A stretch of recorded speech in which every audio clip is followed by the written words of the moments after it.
पति पत्नी का सच्चा प्यार। योगेश ने एक बहुत ही खूबसूरत लड़की से शादी की जिसका नाम पूर्वा था।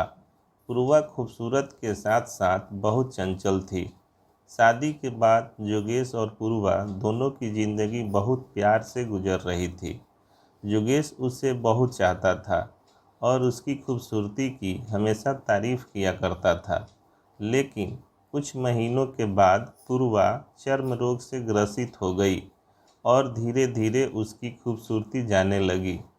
खुद को इस तरह देख उसके मन में डर समाने लगा कि यदि वह बदसूरत हो गई तो उसका पति योगेश उससे नफरत करने लगेगा और वह उसकी नफरत बर्दाश्त नहीं कर पाएगी। इस बीच एक दिन योगेश को किसी काम से शहर से बाहर जाना पड़ा। काम खत्म कर जब वह घर वापस लौट रहा था तभी उसका एक्सीडेंट हो गया।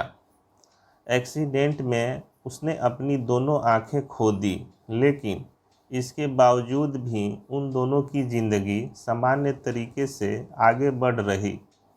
समय गुजरता रहा और अपने चर्म रोग के कारण पूर्वा ने अपनी खूबसूरती पूरी तरह गंवा दी। वह बदसूरत हो गई, लेकिन अंधे पति को इस बारे में कुछ भी पता नहीं था, इसलिए इसका उनके खुशहाल विवाहित जीवन पर कोई प्रभाव नहीं पड़ा। वह उसे उसी तरह प्यार करता रहा। एक दिन उस पूर्वा की मौत हो गई। योगेश अब अकेला हो गया था। वह बहुत दुखी था।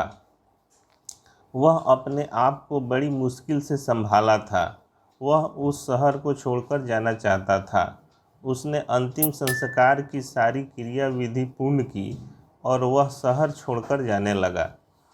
तभी एक आदमी ने पीछे से पुकारा और पास आकर कहा, योगेश, अब तुम बिना सहारे के अकेले कैसे चल पाओगे? इतने साल तो तुम्हारी पत्नी पूर्वा तुम्हारी मदद किया करती थी। योगेश ने जवाब दिया, दोस्त, मैं अंधा नहीं हूँ।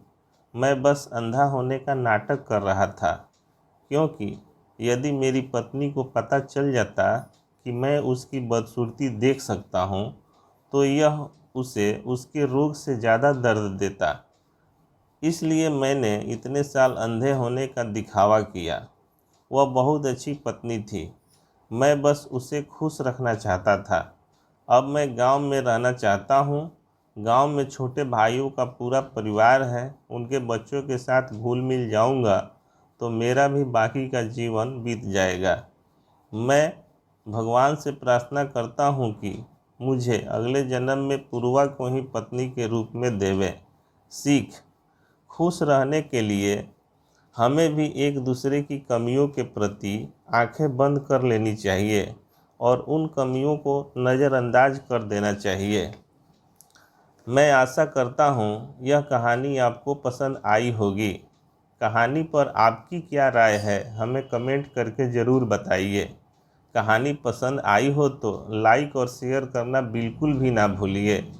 चैनल पे नए हो तो चैनल को सब्सक्राइब ज़रूर कीजिए। कहानी सुनने के लिए आपका बहुत बहुत धन्यवाद।